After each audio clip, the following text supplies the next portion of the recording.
Superfast news में आपका स्वागत है। देश के प्रधानमंत्री नरेंद्र मोदी की मन की बात। मेरे प्यारे देशवासियों, नमस्कार। हम देख रहे हैं कि किस प्रकार से देश पूरी ताकत के साथ कोविड-19 के खिलाफ लड़ रहा है। पिछले 100 वर्षों में यह सबसे बड़ी महामारी है और इसी पैंडेमिक के बीच भारत ने अनेक प्राकृतिक आपदाओं का भी डटकर मुकाबला किया है। इस दौरान साइक्लोन अम्फान आया, साइक्लोन निसर्ग आया, अनेक राज्यों में बाढ़ आई, छोटे बड़े अनेक भूकंप आए, भूस्खलन हुए। अभी पिछले 10 दिनों में ही देश ने फिर 2 बड़े साइक्लोन्स का सामना किया। पश्चिमी तट पर साइक्लोन ताउते और पूर्वी कोस्ट पर साइक्लोन यास। इन दोनों चक्रवातों ने कई राज्यों को प्रभावित किया है। देश और देश की जनता इनसे पूरी ताकत से लड़ी और कम से कम जानहानि सुनिश्चित की। हम अब ये अनुभव करते हैं कि पहले के वर्षों की तुलना में ज्यादा से ज्यादा लोगों की जान बचा पा रहे हैं।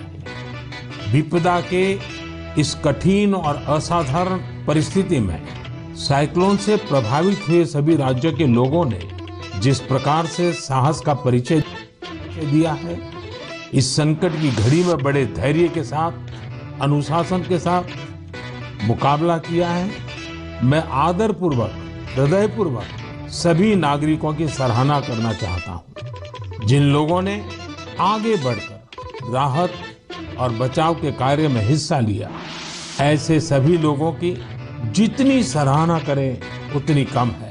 मैं उन सबको सैल्यूट करता हूं।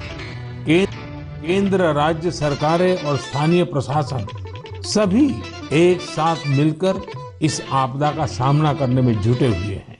मैं उन सभी लोगों के प्रति अपनी संवेदना व्यक्त करता हूं जिन्होंने अपने करीबियों को खोया है। हम सभी इस मुश्किल घड़ी में उन लोगों के साथ मजबूती से खड़े हैं जिन्होंने इस आपदा का नुकसान झेला है।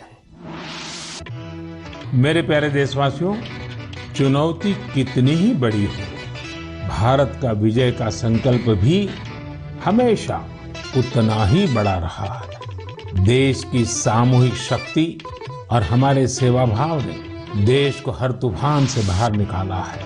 हाल के दिनों में हमने देखा है कि कैसे हमारे डॉक्टर्स, नर्सेस और फ्रंटलाइन वॉरियर्स, उन्होंने खुद की चिंता छोड़कर दिन रात काम किया और आज भी कर रहे हैं। इस सब के बीच कई लोग ऐसे भी हैं जिनकी कोरोना की सेकेंड वेव से लड़ने में बहुत बड़ी भूमिका रही है।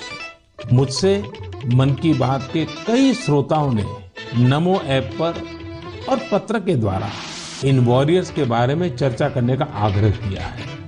साथियों, जब सेकंड वेव आई, बहुत बड़ा चैलेंज था। मेडिकल ऑक्सीजन का देश के दूर सुदूर हिस्सों तक पहुंचाना अपने आप में बड़ी चुनौती थी। ऑक्सीजन टैंकर ज्यादा तेज चले, छोटी सी भी भूल हो तो उसमें बहुत बड़े विस्फोट का खतरा होता है। इंडस्ट्रियल ऑक्सीजन का उत्पादन करने वाले काफी प्लांट देश के पूर्वी हिस्सों में हैं।